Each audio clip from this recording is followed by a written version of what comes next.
What is going on? Welcome back to Jiu-Jitsu Outlet. I'm here with a legend in the jiu-jitsu community, Mr. Eddie Bravo. What is up, sir? Well, thank you. How you doing? Good. A man who needs no introduction. I read your rubber guard book when I was a white belt like 14 years ago, and I tried to put a hodgepodge of it into my game, and it's become honestly like the foundation of my closed guard game. Really? So you're a rubber guard player. For sure. What's your number one rubber guard finish? The omoplata. Nice. I like using it for the sweep and then chaining it in with other stuff. That's probably the most important part of rubber guard is that omoplata game. It's the best. Yeah. So thank you for that. Well, you're welcome. So we're here at the PGF. We're backstage. We're about to kick things off in about like 10 minutes. So we don't have a whole lot of time, man. But I do want to ask you the question that I like to ask everyone on the show, which is, how has training in jiu-jitsu helped your mental health since you started? My mental health. It's so much fun, and it's so it's a sport you get obsessed with that, it helps you be happier. So I guess, I never really had that many mental problems, but jiu-jitsu just fills you with confidence and fun, and just knowing that if there was any kind of altercation on the street, the odds are slightly in your favor, to protect your family, your kids, your friends, your wife, your girlfriend.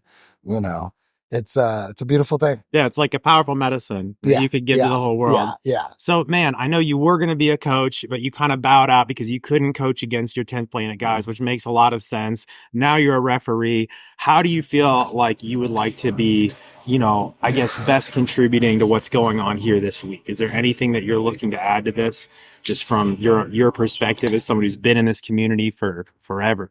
Well, luckily in this style of jiu-jitsu, the ref is basically just a babysitter. The ref is just the guy to make sure we keep the match in the center. So there's really nothing I can do to help a fighter win. So, I'll be reffing with my 10th Planet guys, fighting, our rivals, so, but I reffed EBIs and no one's ever had a problem with that. Right.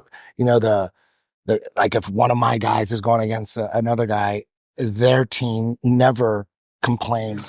You can't ref, that's your student. Because they know the ref has no power, really. We're just babysitters. Right. What do you think of this rule set and how it kind of is trying to discourage stalling? I love anything that discourages stalling. So I'm with anything that keeps the action going, keeps it moving. That's what it's all about, is making it entertaining. You got your all day opens. They don't have to be entertaining. No one watches those anyways. And that's good for the development of your game, but then you got events and shows, you got to be entertaining. So we're trying to make jiu-jitsu as entertaining as possible. 100%, man. Last question for you. What do you feel like jiu-jitsu has to do in order to go mainstream and really compete with these other sports like the NFL, the NBA, these boring ball sports that I don't know why people freaking play them so much? And, doing shows like PGF and Combat Jiu-Jitsu Worlds, that's what we're trying to do. We're trying to make it so that people that don't do jiu-jitsu can enjoy it. You know what I mean? The UFC is huge, and about 98% of the fan base doesn't train at all. Yeah. So because it's so entertaining to watch, that's what we got to do with jiu-jitsu. And with PGF, they're my thing is combat jiu-jitsu, that's my love. But when you're doing sub only, and the way that BMAC is putting it together, where we get to see these guys, we get to see like a whole career. Yeah. So by the time we get to that final show, the final 8, we're going to know so much about these guys. It's going to be so exciting. Yeah. You're going to be so invested at that point. Exactly. People buy into the storyline. Oh, totally. And just watching them compete, even if there isn't a storyline, there's a lot of guys that, don't talk shit. Most of them don't. Just with the pure jiu-jitsu, watching them, what is it, 12 matches they're going to do? That's a whole career. Yeah. And you get to see it all play out at the end in the final 8, the playoffs. I mean, it's a beautiful thing. I'm looking forward to it. That's a good point. A lot of athletes might have 12 incredible matches in their entire career. If you think about it. That. Here, it's like we have all the greats of the current age kind of at this weight class going at it this week. The more you watch the matches going on during the week, the more exciting it's the final 8 is going to be. Yeah. Dude, hell yeah. Dude, what do you think about these matches? We talked briefly yesterday. Yesterday was a little slow. There's like, you know, a little bit of stalling going on. B-Mac gave him a talking to and said, look, I'm going to throw you the fuck out of here if you don't pick this thing up. I mean, that's not exactly what he said. That's my paraphrase. What do you think, man, about these matches? I don't think I haven't seen any stalling. You haven't seen any I stalling? haven't seen any stalling.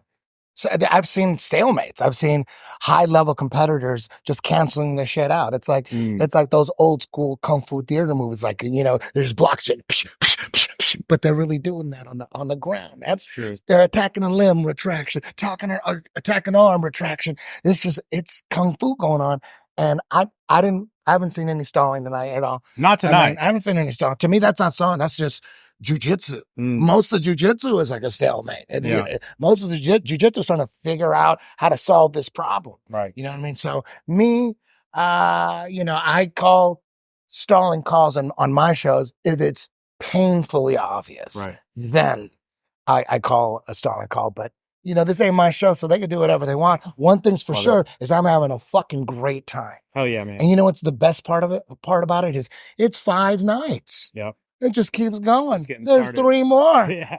I love it. I'm looking at like one show. It's like, that's not enough. We need 5 shows. I love it. And then I get to wake up at 11:30, 1 o'clock, you know, maybe go get a haircut, went to Supercuts today. Right. You know what I mean? Just taking my time, getting here.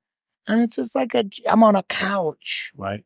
And then every now and then I go up and rep a fight. I mean, basically there's no repping, but just babysitting. I'm super pumped now, man. We're going to see this thing go down. I love it. Eddie Bravo, thank you so much for being here. Man. Thank you. Appreciate the show. And yeah, guys, Combat Jiu-Jitsu, check it out if you haven't.